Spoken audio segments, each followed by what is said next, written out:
videoaula 3.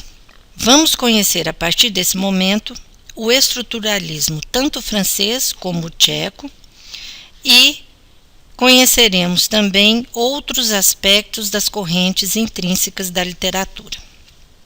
Aos estudos, então. O estruturalismo tem como principais nomes Ferdinand de Saussure, que vocês já estudaram na linguística, estão lembrados? Há também Roland Barthes e Claude Lévi-Strauss, sendo que este último pesquisou no Brasil as questões da linguagem e de suas estruturas. Essa corrente surgiu como mais uma forma de reação contra o estudo genético da literatura e contra as posições, abordagens ou perspectivas extrínsecas à literatura. No slide a seguir, temos reunião de pesquisas analítico-científica nos anos 50 e 60 do século XX, que é o marco do início do nosso estruturalismo. Propôs modelos de análise textual e uma gramática geral da narrativa, seja literária ou não literária. Basicamente, a visão de qualquer objeto como estrutura significa encará-lo como um organismo, um sistema de relações.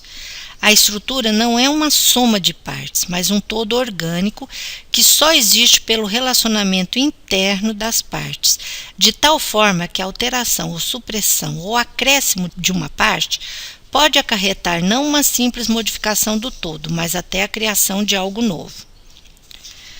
Toda a teoria de Saussure serviu de base para uma série de posições estruturalistas nas várias ciências humanas e na crítica literária. Vejamos o que nos diz Roland Barthes. Ele afirma que não seria necessário investigar todas as narrativas do mundo para chegar à essência do discurso narrativo. Bastava o conhecimento de um número considerável de exemplos para obter as regras segundo as quais se articulam as demais narrativas. Logo, o estruturalismo, desde o início, adotou o método dedutivo de conhecimento, e não o indutivo. Para compreendermos mais facilmente o estruturalismo, propôs a realização de pesquisas diversas sobre a análise do texto literário, que reconhecem a obra como uma estrutura, um sistema de relações formando um todo que os elementos se interrelacionam e se integram. Esses elementos dependem um dos outros, somente sendo compreendidos devido à relação que têm entre si. Isoladamente é impossível concebê-los. Assim, cada elemento teria uma maneira de ser funcional, determinada pela organização do conjunto e, consequentemente, pelas leis que a regiam, apreendendo-se o texto literário como estrutura verbal. Essas leis eram buscadas na linguística e, a partir delas, criaram os estruturalistas desde os primeiros trabalhos de Roland Barthes ou de Tverzan-Todorov. Modelos de análise que conduziam uma possível gramática geral da narrativa, segundo Samuel Rojo. O método estruturalista francês foi usado pela primeira vez pelo linguista suíço Ferdinand de Saussure em sua obra póstuma editada por alunos, Curso de Linguística Geral. Então, o estruturalismo francês reuniu pensadores de diversas áreas das ciências humanas, sociólogos, antropólogos, filólogos, a ponto de ser difícil encontrar um núcleo coeso que permita classificá-lo como sistema filosófico. Na verdade, o estruturalismo é mais um método de análise que consiste em construir modelos explicativos de realidade chamados estruturas. Saussure forneceu as bases teóricas para duas importantes ciências do século XX, a linguística estrutural e a semiologia, ou ciência dos signos. Vejam como Saussure compreendeu essa estrutura linguística. A primeira das quatro dicotomias de Saussure se referem à língua e o seu aspecto social quanto à linguagem. Já a fala se refere ao aspecto individual dessa linguagem. Saussure foi original ao propor um estudo da língua enquanto sistema social de um ponto de vista sincrônico, não histórico como vinha sendo feito antes.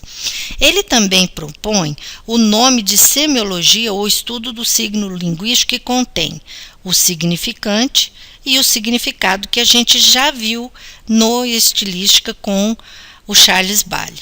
É a expressão material do signo, com o som da palavra, por exemplo, árvore, ou a imagem da palavra escrita no papel. Já o significado é o conceito que o significante representa ou o conteúdo do signo, uma ideia, como a árvore que eu imagino ao ouvir ou ler a palavra escrita. Assim, cada significado depende do seu leitor, dentre uma gama enorme de significados possíveis. E o seu significante seria a parte material, ou seja, o som ou a grafia da palavra. No estruturalismo tcheco, nós temos o início com a Escola de Praga ou Círculo Linguístico de Praga, que designa um movimento de estudo da linguagem e da literatura que tem convencionalmente o seu início em 26. Os membros da Escola de Praga partilham com os formalistas russos a assunção de que a literatura é um fenômeno específico de linguagem. Contudo, a sua consideração dos fenômenos linguísticos não apresenta esses fenômenos como aspectos isolados, mas como parte de um sistema. Para os estruturalistas tchecos, a estrutura literária sofre mudanças importantes todas as vezes que se operam mudanças significativas na consciência social.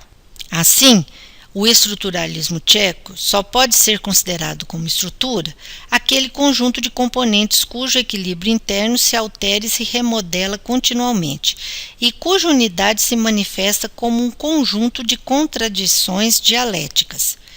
Ou seja, tem um caráter de estrutura não só a obra artística particular e a evolução de cada arte como conjunto, mas também as relações mútuas entre as artes. Ao julgar tudo isso como estrutura, isto é, como um equilíbrio instável de relações, não estamos em contradição com a realidade, nem tampouco limitamos a variedade de possibilidades de investigação, mas, ao contrário, indicamos a sua variedade possível. Passamos agora a uma nova corrente crítica que é conhecida como New Criticism ou Nova Crítica. Seus principais pensadores são T.S. Eliot, Paul Valéry e Ezra Pound.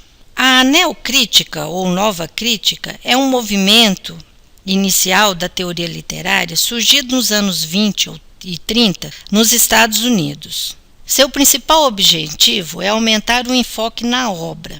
Por isso mesmo, ela não foi considerada uma corrente crítica propriamente dita, mas uma linha teórica que se fortaleceu ao longo do tempo.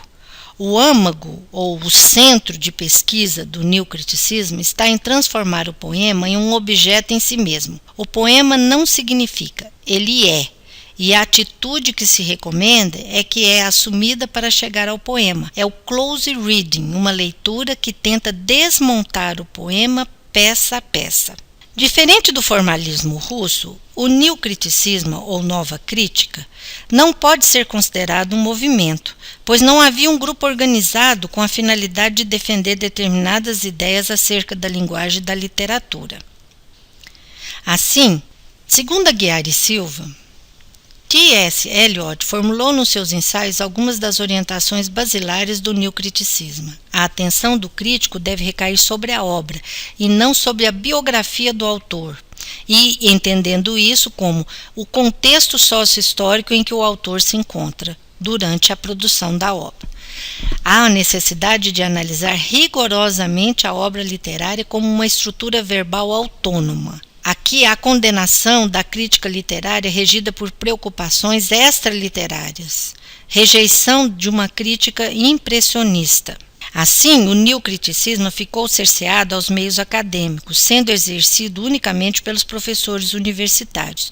Estes observariam apenas os elementos intrínsecos formais, sendo abolidas as verificações históricas e sociológicas. Para finalizarmos essa videoaula, passaremos agora ao pós-estruturalismo. Com o pós-estruturalismo surgido na França nos anos 60, as palavras ganham não só uma, mas um leque de possibilidades de significação de acordo com o contexto em que estejam inseridas. Os principais pós-estruturalistas são Jacques Derrida, Gilles Deleuze e Jean-François Lyotard.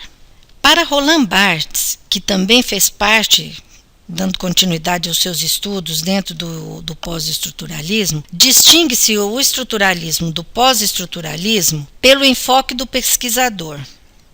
No primeiro, o estudioso se concentra na obra literária e no outro o foco recai sobre os aspectos textuais.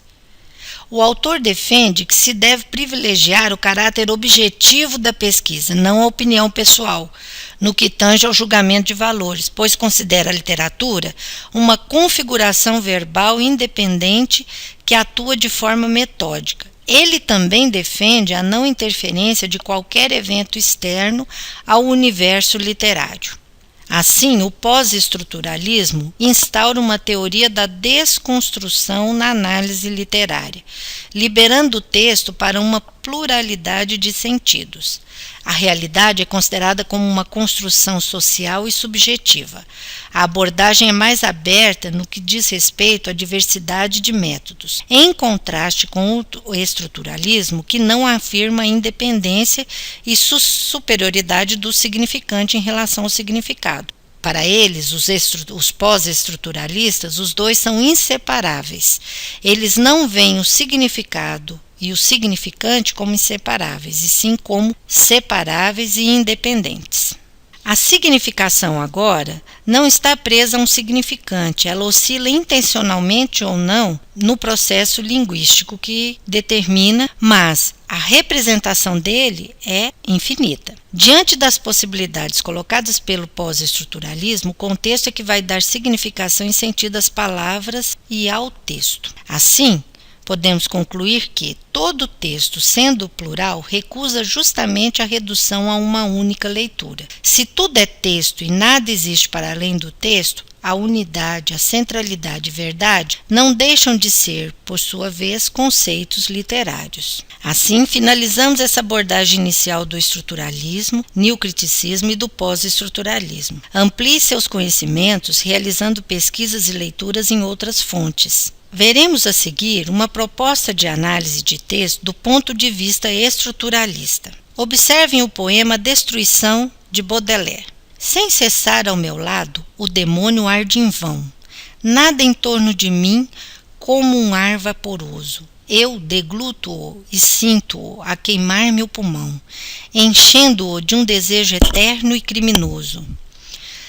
Toma, ao saber o meu amor a fantasia, a forma da mulher que eu mais espere e ame, e tendo sempre um ar de pura hipocrisia. Acostuma-me a boca a aurir um filtro infame. Longe do olhar de Deus ele conduz-me assim, quebrado de fadiga e numa ânsia sem fim. As planícies do tédio, infinitas, desertas, e atira aos olhos meus, cheios de confusão, ascorosos rasgões e feridas abertas, e os aparelhos a sangrar da destruição. Impactante, não? Vocês observarão que já fizemos análise de poemas nas teorias anteriores, utilizando algumas situações apresentadas hoje nessas correntes. Agora vamos à análise do ponto de vista das correntes estruturalistas estudadas. Observem, o poema é composto de 2 quartetos e 3 tercetos, portanto é um soneto. A musicalidade se evidencia na primeira e segunda estrofe na combinação fonética entre os primeiros e terceiros versos, vão, pulmão, fantasia, hipocrisia, e os segundos e quartos versos, vaporoso, criminoso, ame, infame.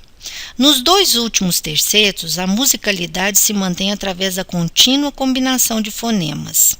Outra característica evidente no poema, a sinestesia, que leva o leitor a experimentar o poema através dos sentidos humanos, como na primeira estrofe. Eu degluto-o e sinto-o a queimar-me o pulmão. Viram que as figuras de estilo, figuras de construção, figuras de sintaxe, todas são recorrentes na análise estrutural. Continuando a nossa análise, a presença do demônio ao lado do eu lírico, logo no primeiro verso, nos indica a afirmação do tema destruição, trazendo nessa primeira estrofe palavras, signos que trazem o mesmo significado, por pertencer à mesma estrutura semântica como demônio, arder, queimar, eterno e criminoso.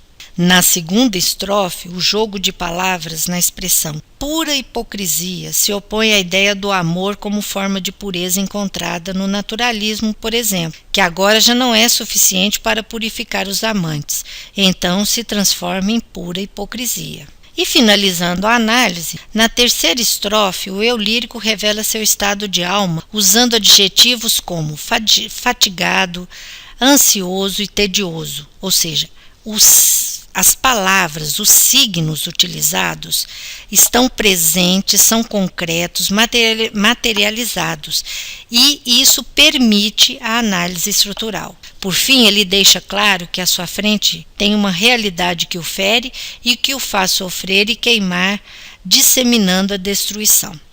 Para concluir este trabalho, percebe-se que o objeto em si se torna visível a partir de sua estrutura, que neste caso seriam suas características linguísticas e formais, citadas acima.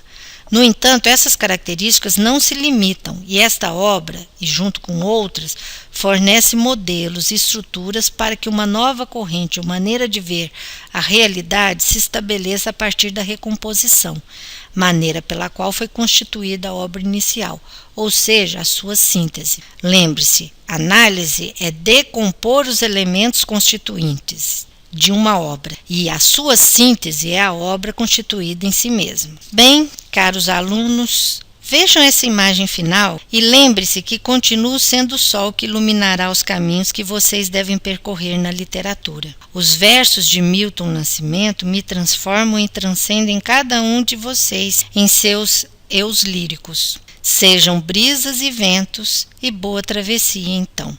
Muito obrigada.